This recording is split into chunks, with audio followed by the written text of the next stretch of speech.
Okay, it took me like so freaking long to summarize this, so I really hope you appreciate the amount of work that I put into these, because I really do put so much work into it. Anyway, let's talk about the Ballad of Songbirds and Snakes. As always, we'll start at the beginning. This book takes place 64 years before the first Hunger Games book, at the 10th annual Hunger Games.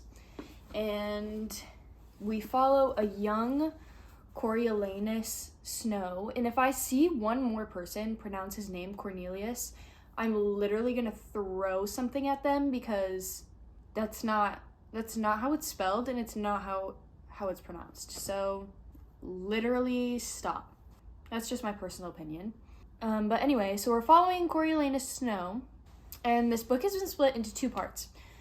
We got part one, which follows Coriolanus at the academy in the capital, this prestigious school for the elites of society.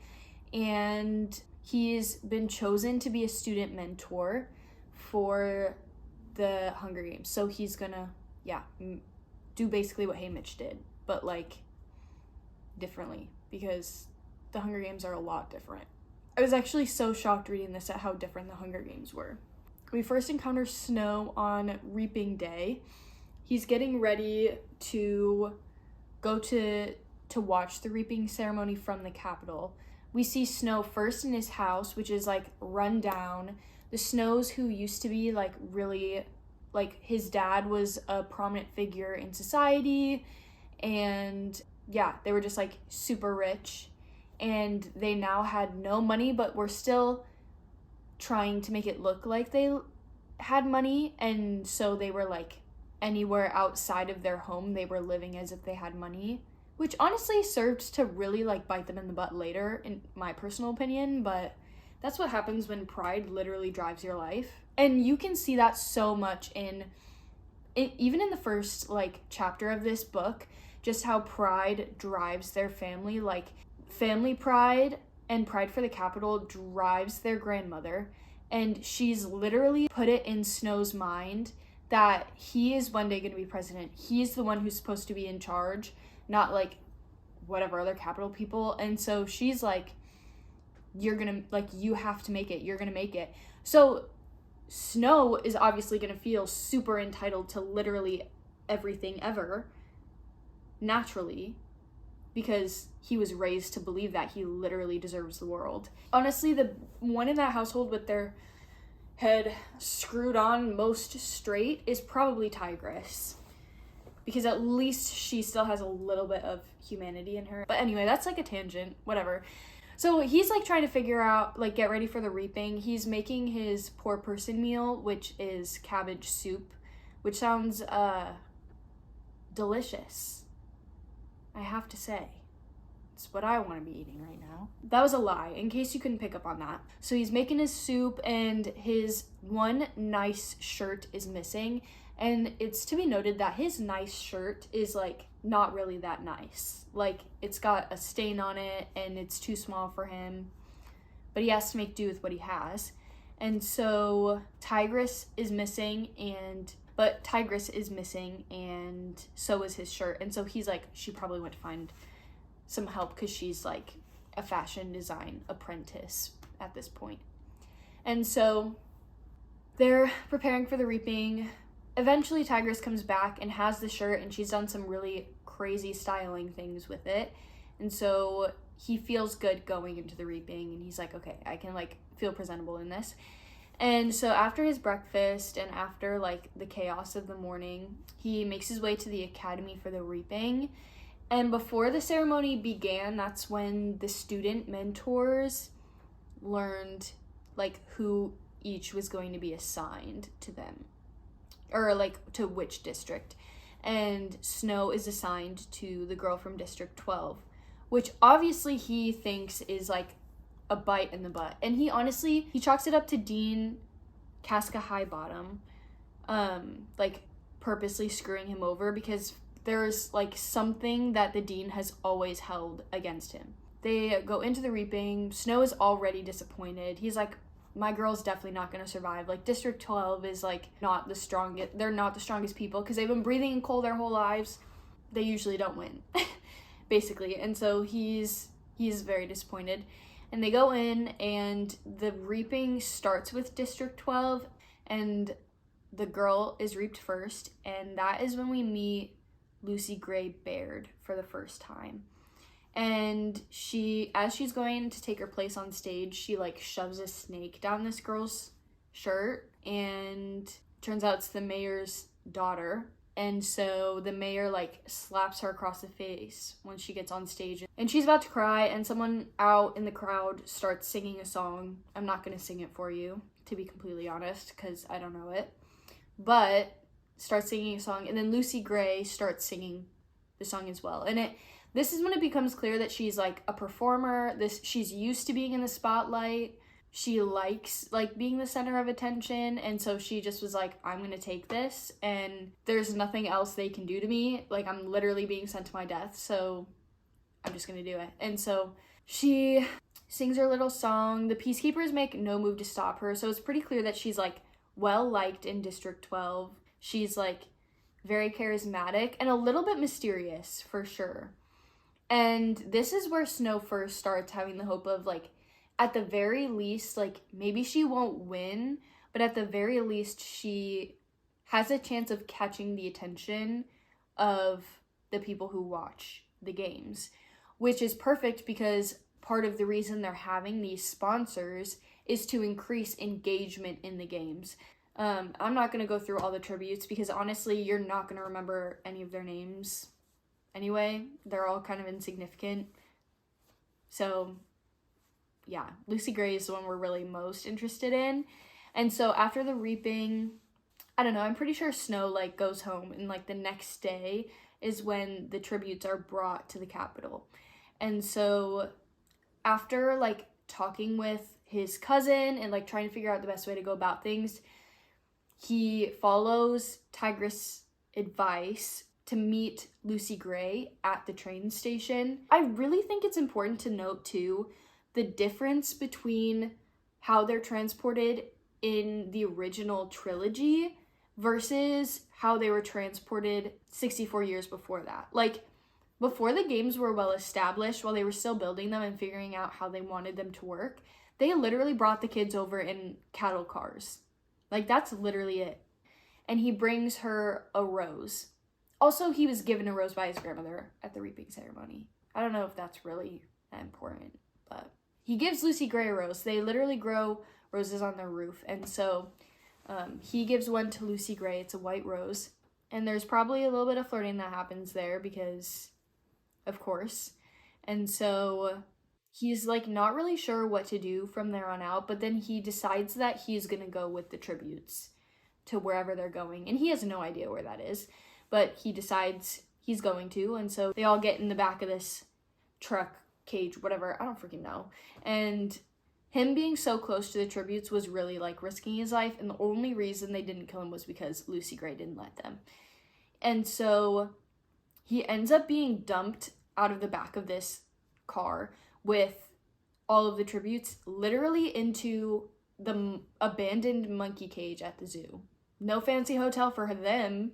They really are just thrown into it. They hadn't been fed in days, and the Capitol was not planning to feed them either. Like, it's so insane to me how different the Hunger Games are. But it's so interesting seeing how they were built up through the book. Like, you can see, like, why President Snow transformed the games into what they were, and how he probably had a direct hand in that because he literally saw firsthand how everything went and what things worked and what things didn't work.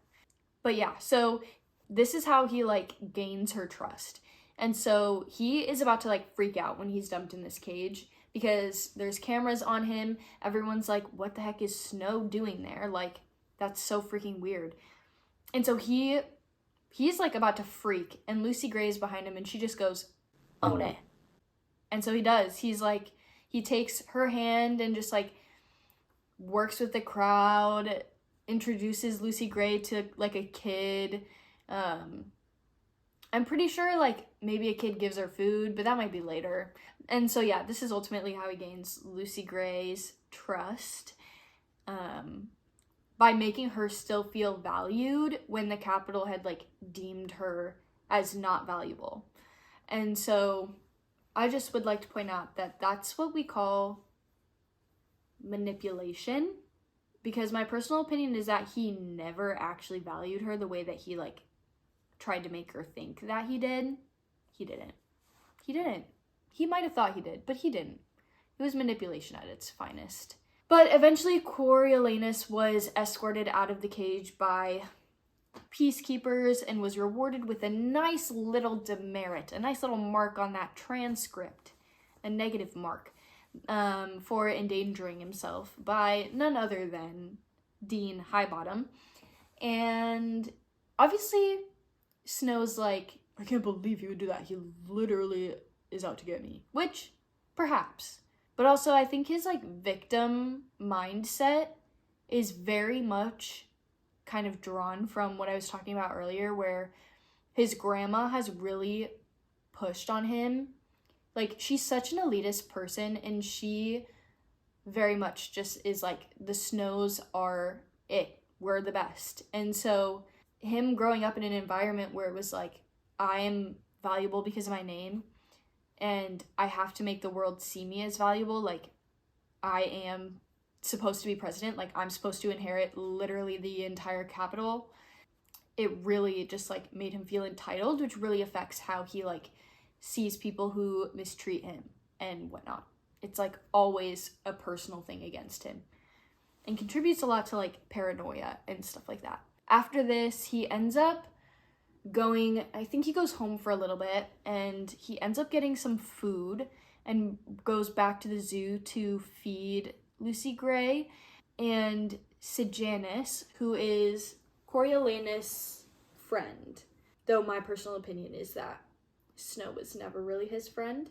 It's important to note that Sejanus is originally from District 2. His dad, whose name is Strabo Plinth, he basically worked his way up. Like, he's super rich dude, became elite of society, moved him to the Capitol, sided with the Capitol during the war, whatever. And so Sejanus grew up in District 2, and so he's, like, still really attached to the districts. He sympathizes with them. He obviously thinks the Hunger Games are wrong. He's a mentor because his dad is basically forcing him to be a mentor, but he really doesn't want to at all. And so, yeah, but it's really important to note that, because it's really important to his character that he is from the districts, but became Capitol, but doesn't feel like he fits in the Capitol because he's not like the rest of them. But Sejanus asks Coriolanus to help him hand out sandwiches, because Sejanus has been there for ages trying to hand out these sandwiches, and the tributes obviously don't trust him, and so they're, like, not taking it from him. And Sejanus is like, Lucy Gray trusts you. If you give her a sandwich, she'll encourage them to come eat, and I'll be able to feed them. And so Coriolanus does this, and so he brings Lucy Gray a sandwich, and they're chatting. Lucy Gray encourages others to eat, and this starts, like, Coriolanus thinking. He's like, what if we can get people involved in the games by letting them feed the people, like having some kind of sponsorship? And so he's got his wheels, like, turning now. But he's also trying to increase that relationship with Lucy Gray and really, like, continue to gain her trust and to keep her trust. So he, like, continually feeds her, tries to, like, take care of her. Yeah. And this is also when he brings up for the first time that there's going to be an interview. And this is the first time they've done the interviews right before the games for the tributes, but Coriolanus suggests that Lucy Gray should sing because people really liked that. And so she was like, I don't really see a point. And he was like, well, maybe they'll help feed you. Like, I don't know, something like that. And she is like, well, if they're going to help feed me, then it's worth it. And at that point, she sings another song, reminds Coriolanus of his childhood or whatever, but it's really insignificant, so I'm not really going to talk about it that much. After this, we next see Coriolanus in class. The head game maker joins them, and they're all, like, talking about the Hunger Games. At some point, she asks, like, what's the purpose of the Hunger Games? And they're all like talking about it, whatever. But Dr. Gall is such an interesting character because everything that Snow ends up doing and becoming is literally from her. Like, she kind of like grooms him into becoming the villain that he was. And again, it's like on the part of his family, on the part of being from the capital too. But also Dr. Gall really takes like a personal liking to him and really like personally invests in his education from here on out. And so this is where he first like mentions the idea of a sponsorship, and she's like, okay, well, make a proposal for me and have it on my desk tomorrow morning. So that's the plan, and he's going to work on it with Clemencia, I think that's her name. And they end up going to the zoo because he wants to feed Lucy Gray again. And now, like, capital people have started bringing food. And so when Snow goes back to feed Lucy Gray, he starts encouraging other people to do it. And so the other tributes are being fed. And this one girl named Arachne, she makes a sandwich in front of her tribute. She's also a mentor. So her tribute, her name is Brandy from, I want to say District 10, but I could be wrong about that, so don't quote me. But she's like making a sandwich for her. She does it right in front of her, and she like holds it out to her and starts like taunting her with it. So like when Brandy would reach out to take the sandwich, Arachne would like pull back and like laugh. And then eventually Arachne like takes a bite of the sandwich herself and like just doesn't give it to Brandy. And Brandy, who's literally starving, literally living in a cage, being treated like an animal, obviously is upset by this. And so Arachne, being the idiot she is, left the knife laying there. And so Brandy grabs it and slits Arachne's throat. Chaos, okay? Literal, there's just chaos everywhere. And so because of this, Snow ends up like running over to try and save Arachne. He can't, like, he doesn't know how to stop the bleeding of someone's throat. So she ends up dying in his arms. The peacekeepers come rushing in and they just shoot Brandy on the spot. They're like, we're not giving her a chance to do that again. Dead. So they shoot her, and this pushes back the Hunger Games. They have to delay them a little bit more. So after that, Coriolanus and Clemencia talk, and Clemencia is like, do you think Dr. Gall is still going to want that report tomorrow morning? And Snow is like, I'm not sure. Hopefully not after, like, that trauma. And Clemencia is like, just, like, don't worry about it. Like, we both experienced a traumatic event. I definitely can't write it tonight. So they part ways, and then Snow can't sleep that night. So he ends up actually writing a proposal. That's pretty good. And he turns it in. And he doesn't tell Clemencia about it. So when Clemencia that day at school comes up to him and is like, hey, Dr. Gall wants to talk to us. Did you turn in a proposal today? And they're like talking about it. And she's like, well, cover for me, like, please. And Snow's like, oh yeah, I'll cover for you. Like, who freaking cares? So they go to meet with Dr. Gall, and she's like asking kind of who all was involved in the writing of the proposal. And Snow was like, oh, it was kind of the whole class. And then Clemencia was like, but I was the one who like typed it up the night before. And Snow was like a little bit irked by this because obviously she didn't put any work into it, and then she's like now claiming to have put the most work into it. And so then she's like, yeah, I like typed it up and printed it off, and then I left it at Snow's this morning and he turned it in.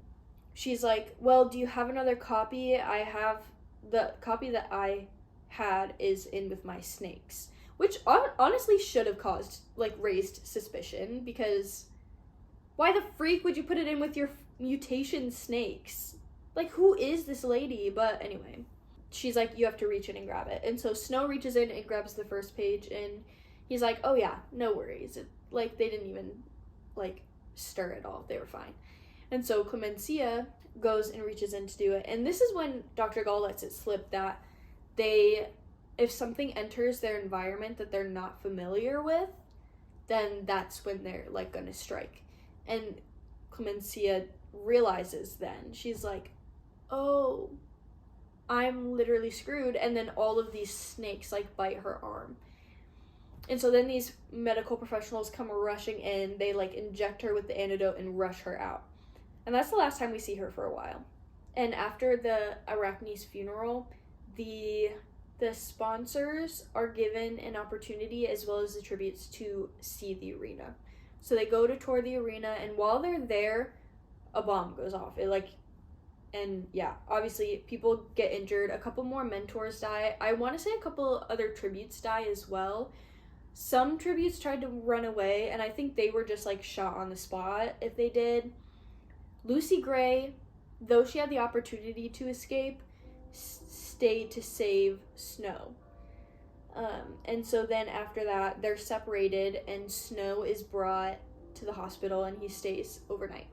And that's when he sees Clemencia for the first time since the snake bite incident. It's like the middle of the night, and she comes in his room, and she like is accusing Dr. Gall of trying to kill her and all this stuff, and it's she's just like acting insane. And Snow is like, yeah, just like creeped out a little bit, but some doctors come in, drag Clemencia out. The next day, Coriolanus wakes up, he's discharged from the hospital, goes home for a little bit, eats whatever, gets some food for Lucy Gray as well, and then he goes to school where he is able to meet up with Lucy Gray again. Oh, well, I do want to say though, another funeral happens after this because of all the mentors who also died, and so it's a few days before he can see Lucy Gray again. But then he does, and he gives her food, meets with her, and this is when they're like, okay, now we're really in it to win. Like, Lucy Gray's like, you better start thinking I can win right now. And Coriolanus is like, oh shit, I really should. And so he does. They make a plan, which is honestly for her to just like hide as long as she can, and he'll get her food. That's like basically the plan at that point. And this is also when Lucy Gray officially agrees to sing for her interview. That's where we see them next, is at the interview, and Lucy Gray sings a song that's very obviously about some ex-lover back home. And Coriolanus is jealous here. Here's how he says it. He's like, I know she's not mine, but I don't want her to be anyone else's. Okay, creep. He's like, yes, the interview went so well, but on the inside, he's like, who is she talking about? Because she can't be in love with anyone. She has to be in love with me. Disgusting. And then the next day, it's the games. So Coriolanus has like one more chance to see Lucy Gray before she leaves. So after he eats lunch with the rest of the students at the academy, Sejanus has like no appetite. And so Coriolanus takes his food so that he won't get in trouble and gives it to Lucy Gray to have in the arena, which is breaking the rules. And then he also gives her a little compact. It used to hold like blush, and he took out the blush that was in it because it was his mother, so like the smell like comforts him, I guess. And he gives the compact to Lucy Gray and basically like hints that she should put rat poison in it because they have rat poison all over the zoo. So he basically just like hints that they should put rat poison. She should put rat poison in it so that she can like... I'm gonna have to give it a minute with these bells.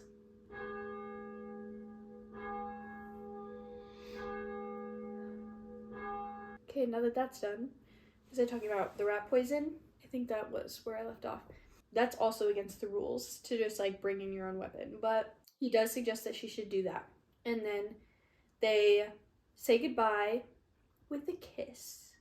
Yeah, they also have a little bit of a conversation where it's like, my heart belongs to you now, blah, blah, blah. And it's like, okay, whatever. But yeah, so they kiss when they say goodbye. And then the sponsors all go into the room where the games will be broadcast. They're having it narrated this year for the first time, like a sports announcer, I guess. And Lucky Flickerman is doing it. He's also the one who did their interviews. You'll recognize that last name. They're all in the room, and they see the... Oh, my goodness, excuse me. And they see the sponsors, or not the sponsors, they see the tributes when they can see them all in their little circle. In the middle of the circle is Marcus, and he had escaped during the bombing, but it looks like the Capitol caught him, and he's like bleeding and like hanging. Like they literally have him hanging by his wrists. Sejanus is very upset by this. And so he stands up, probably throws a chair, storms out of the room, and is like, you Capitol people are monsters. He's like not having it. So he leaves, and the games begin. They're honestly really slow. The games are very slow. There's not a whole lot that happens except people die every once in a while. There are only like some significant things. Marcus is the first to die actually in the games, and he dies, I want to say the tribute from District 11, the girl tribute from District 11, I want to say she just like put him out of his misery. She like chopped his head off. Lucy Gray just like goes and hides basically. And most of the tributes honestly spend a lot of time hiding. And you can only see the arena from the camera, and so since we're in Snow's point of view, we only know what's going on that he can see. So I'm not going to talk a lot about the deaths because, again, a lot of them are really insignificant. The most significant event that happens in the arena that we should talk about is after Marcus dies, Sejanus goes into the arena and starts like doing this. He's like sprinkling something over him. We find out later it's like breadcrumbs. And it's supposed to be like food for his journey to the afterlife, basically. And obviously Sejanus should not be in the arena. How did he even get in the arena? I don't freaking know. And my personal opinion is if he could have secretly gotten in the arena without peacekeepers knowing, without anyone stopping him, how easy would it have been for a tribute to get the heck out? But anyway, in other news, Sejanus did in fact sneak in, and Dr. Gall calls up Coriolanus Snow, who happens to be with Sejanus' mother, and she's like, yo, Sejanus is in the arena. He shouldn't be in there, and you're his friend. You're his only friend. So we're gonna have to locate you and his mother, and someone's gonna have to get him out. And Snow's like, well, his mother is with me, and Gall is like, okay, cool. So both of you need to get here right now. So they go, and Snow has to also go into the arena and get Sejanus out. And this is the first time that Snow kills anyone. He kills one of the tributes who's coming after him to like murder him. And he, just like rages, beats the guy to death, and escapes, and Sejanus escapes as well. And they make it out, they're good. So that's important too, just seeing how Sejanus like views the districts in comparison to how most Capitol people view the districts. It's very different. Sejanus really has a soft spot for the districts. So the next significant event that happens in the arena is the snakes, the mutation snakes. They come back, they make a comeback. And in the lab the night before they come back, he'd had a conversation with Dr. Gall. Their conversation was really interesting, actually. It was about like Dr. Gall's perspective on war, and like in her mind, war is always happening. Like the war that was happening in Panem, it was never gonna end. And so her thing was like, we need to control the war. And again, you see that so much in how Snow runs Panem as well. But anyway, so she sends him home after this whole stint in the arena, and he sees that they're moving the tank of snakes, and he's like, I bet they're bringing them to the arena. And he was like, oh my gosh, is Lucy Gray going to be able to survive that? And so he, in a split second, decides he's gonna drop a handkerchief that he'd allowed Lucy Gray to borrow at one point. He drops it into the tank of snakes. And because he remembers from what Dr. Gall said that it's when something is unfamiliar in its environment that these snakes attack. But if something is familiar, they're fine. And so he was like, well, she needs to be familiar. So he puts that in. So they're familiar with her scent and whatever, her DNA. And the next day, the tank is dropped into the arena. And there's this whole thing where Lucy Gray is singing to the snakes and whatever. But the point is that she's safe. It worked, him putting the handkerchief in there. And the next day, Lucy Gray wins the Hunger Games. And this is also when Coriolanus is caught for cheating. He's caught for giving her food before she goes into the arena. He's caught for giving her the compact and her putting rat poison in it. And he's caught for the handkerchief with the snake. And as punishment, he's forced to become a peacekeeper, which is the worst thing that can happen to someone from the capital. So, rest in peace. Here is where part 2 begins. Part 2 begins with Coriolanus Snow on a train to District 12, when he realized that he was gonna have to be a peacekeeper because of what he'd done. He requested to be sent to 12 so he could have a chance at reuniting with Lucy Gray. And so when he arrives in 12, he's brought straight to the peacekeeper base for training, and he meets his bunkmates and whatever. But honestly, he hates his life. He's like super depressed. Yeah, just like hates everything. It's like all self-pity. There's no like taking responsibility for anything he did wrong. None of that. It's just simply that he feels entitled to something better, and he just feels bad for himself. It's pointless self-pity. And a few days in, this self-pity just has eaten away at him so much. He's just like breaks down, and Sejanus shows up, of all people. And Snow, who usually hates Sejanus, was like just grateful for someone who he associated with home. And turns out Sejanus made a deal with the academy that Snow would graduate. And so they allowed him to. And so Snow was able to become an officer. Or he was able to test to become an officer. And power-hungry Snow wants that. So he decides to like take the test and do all that stuff. But the first significant event that we see in District 12 is the hanging of a man who supposedly murdered 3. Sound familiar? It better. Or else you're a fake fan. This is when Coriolanus first hears jabberjays and when he first hears mockingjays. And he decides he hates them all. He wants them all dead. Symbolism, y'all. After this is when Coriolanus first sees Lucy Gray again. And it's when the Covey, Lucy Gray's family and band, performs at the Hob, which we know from the original series is like the black market there. And so the peacekeepers all go to see the Covey play. And eventually Lucy Gray sees Snow, and Snow obviously sees her. But like a fight breaks out, and so they're unable to actually like talk to each other and reconnect.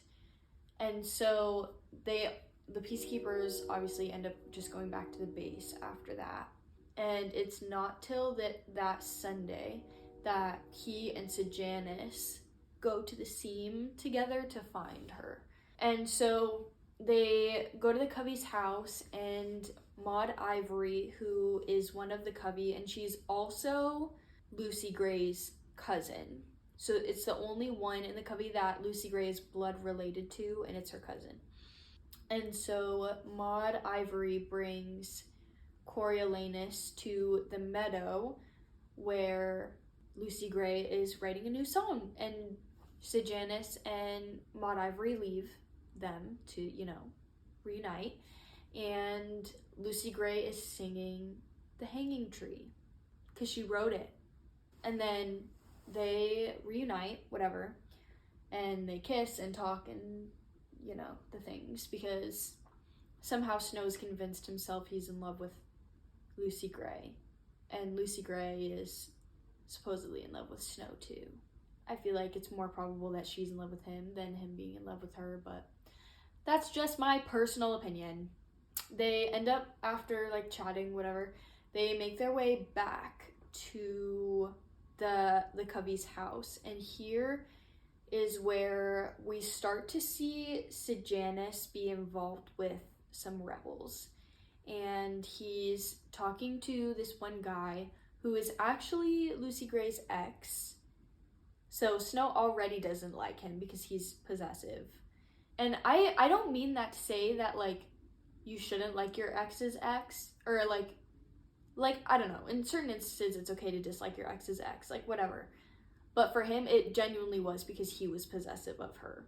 That was it. That was why he was jealous.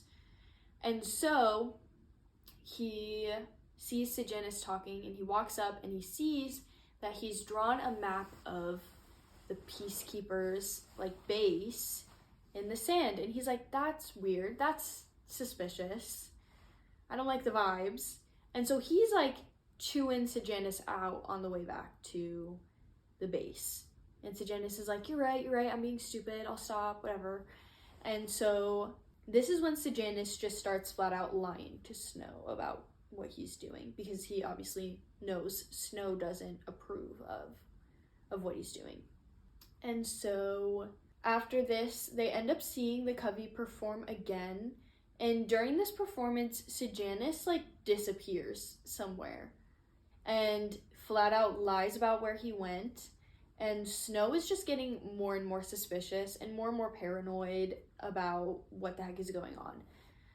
And so that weekend, the Covey goes to the lake, and they invited Sejanus and Coriolanus along. So they go, and this lake is the same lake in the original Hunger Games, where there's like this little concrete hut thing, I guess. And the Covey like spends time out there, because why not? And I think it's also important to note that, like, the space that they, like, the lake and stuff, all of that, those places, like the woods, that stuff wasn't fenced off at that point. Like, that wasn't off limits necessarily. It doesn't get fenced off till later. We don't even see it in this book. So not a whole lot happens at the lake. Coriolanus and Lucy Gray talk a little bit about, like, what's most important in, like, a relationship and in love. And Lucy Gray says that for her, it's trustworthiness. But that's, like, the only kind of significant thing that really happens at the lake. But on their way back, so they all go back to the Covey's house together, but they get back and Sejanus is no longer with them. And Snow is like, where is this dude? And they're like, oh, he went to the Hob. And Coriolanus is like, that's weird, we can't be alone. And so he goes to the Hob, finds Sejanus talking with this lady who sells weapons illegally. And so Coriolanus is, like, very sus at this point. Like, he's just very much like, Sejanus is up to something. And so he basically decides he's going to manipulate out of him the truth. And so he literally just is like, look, if you need anything, like, I'm here for you. Like, we're more than friends. We're like brothers. I don't believe for a second that Coriolanus actually feels that way. He might have said he did, but he never, ever felt that way. Never. But that's what he claims at that moment in order to try and get the truth out of him. And at that point, Sejanus just, like, cries and is like, oh my gosh, I love you, and it's whatever. And they go back to the base, and Coriolanus is helping with a project to collect the Jabberjays and the Mockingjays to be brought back to the capital for testing. And so he uses a Jabberjay to record Sejanus when he finally admits to being involved in rebel activities. And so Sejanus is like, there's these, like, 4 rebels, and we're all gonna run away. We're just gonna go north. And we don't plan to, like, do anything crazy in the district. We're just planning to get some weapons so that we can hunt and to disappear. And Coriolanus records it, and off to the capital that Jabberjay goes. And so Coriolanus starts feeling a little bit guilty about that. He's like, surely they wouldn't kill Sejanus over this. Idiot, yeah, they will. And then he's like, well, even if they do, like, maybe it's better, blah, blah, blah, whatever. And so basically he, like, goes back and forth about whether or not he should feel guilty about it. He doesn't end up really feeling that guilty, so it's whatever. And so after this, the peacekeepers go to another show. Sejanus sneaks out again, and Coriolanus decides to follow him. And he follows him back to a little shed. And this is where the covey usually, like, gets ready. It's like their backstage area. But the covey are all performing, and so Sejanus is meeting with his rebel folk to get them the weapons that he bought and to, like, just talk about their plan. And one thing led to another, and chaos ensues. Coriolanus makes his second kill. He kills the District 12 mayor's daughter, who was threatening Lucy Gray. And then this other guy, I forget his name, but this other rebel kills Lucy Gray's ex. And so they're like, well, we're never talking of this. They'll find the bodies. We don't know if they'll figure out who did what, whatever. And so after this, there's just a lot more stress on Sejanus and Snow then, because they're just afraid of getting caught. And Sejanus isn't sure if the plan to run away is still happening. He kind of assumes it's probably not now. Eventually, the guy who shot Lucy Gray's ex is arrested, and he's going to be hung. And it's not long after this that Sejanus gets arrested. And this is when Snow really starts getting paranoid about, like, getting caught for his involvement. Yeah, so he's just, like, waiting to be arrested. So not long after this, Sejanus gets hanged, as well as the other guy who was involved in everything. And Snow is positive that Lucy Gray would not have approved of him turning in Sejanus. And so he doesn't tell her that he's the reason Sejanus died. But he sees her in the crowd. Obviously, she's crying. It's, like, terrible. Her friend's dying. And not long after this, it's the commander's birthday, and he, for his party, has hired the covey to play. And this is when Snow and Lucy Gray decide they're gonna run away together, because Snow is so paranoid about being caught because the murder weapon is still out there, and he's just, like, so paranoid the wrong person is gonna find it, and they'll prove that he killed the mayor's daughter. So he and Lucy Gray agree to meet at the hanging tree and run away together the next morning. But before he leaves that morning, he's called into the commander's office, and he finds out that he passed the test to do higher education to become an officer in the peacekeepers. And so he's scheduled to leave for District 2 the next day for training. And so he still decides he has to run away because he's still so paranoid about getting caught. And you'll notice it's, like, never real guilt about, like, being convicted of doing something wrong. It's guilt of being caught. That's where all of his paranoia comes from. It's so interesting to think about. And so he meets Lucy Gray at the hanging tree, and they run away. And so they are walking together. Somewhere in the conversation, they're talking about, like, not ever wanting to kill people again, and Coriolanus says 3 people is enough for one lifetime, let alone one summer. And Lucy Gray is like, oh, who's the third person? I know you killed the mayor's daughter, and I know you killed that guy in the arena, but who's the third? And Coriolanus is like, me, I killed the old me to be here. Whatever. And so they go back, and they stop at the lake, and they go into the house for a little bit because it's, like, raining and whatever.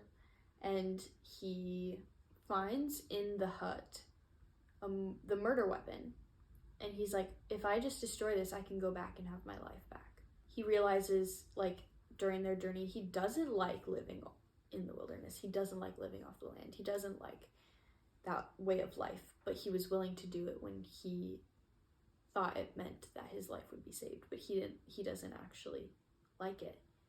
And so he realizes, like, finding the murder weapon, that he can go back. And Lucy is like, oh, what did you find? And he was like, I think I just found the gun that I used to kill what's her face. And Lucy's like, oh, dang, nice.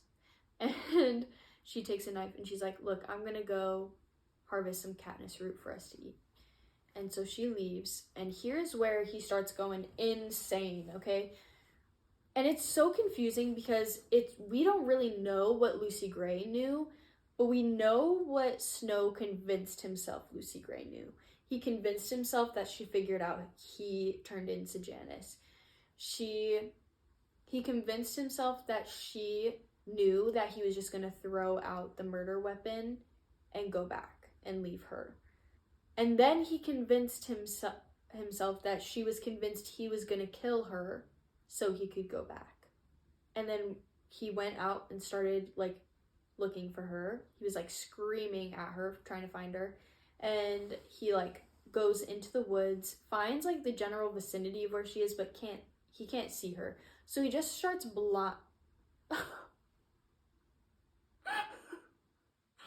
I just say shorts?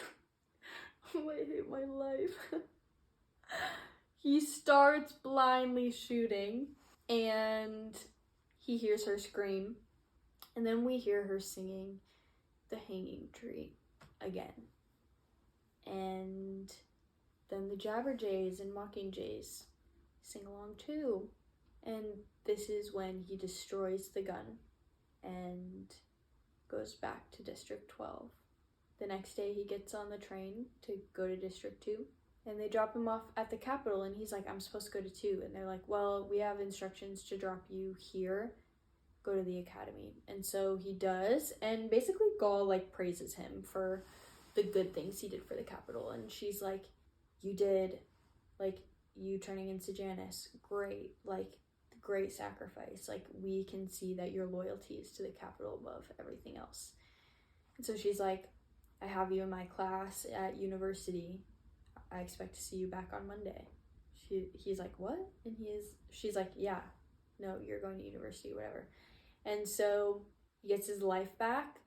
We get a nice little peek into what his life looks like after that. So Sejanus' parents, obviously completely unaware that Coriolanus is the one who turns Sejanus in, they, like, adopt him as his, like, son and family. And so they, like, move into the same apartment building, repair the penthouse that they're in. I'm sure Coriolanus inherits all their money when they die. They, like, just claim that his family as their own, as repayment for his friendship to Sejanus. And then, yeah, that's kind of where it ends. And then we have a nice little epilogue where he poisons Dean Highbottom, starting his nice little streak of poisoning people in order to get to the top. And that's where it ends. Coriolanus Snow, everybody. Anyway, I actually really loved this book a lot. I actually think about it every single day just because there's so much depth to Snow's character and just the Capitol and the politics. Just, like, so fascinating to read. So really loved it, but that's all. Have a great rest of your whatever time of day it is. Okay, bye.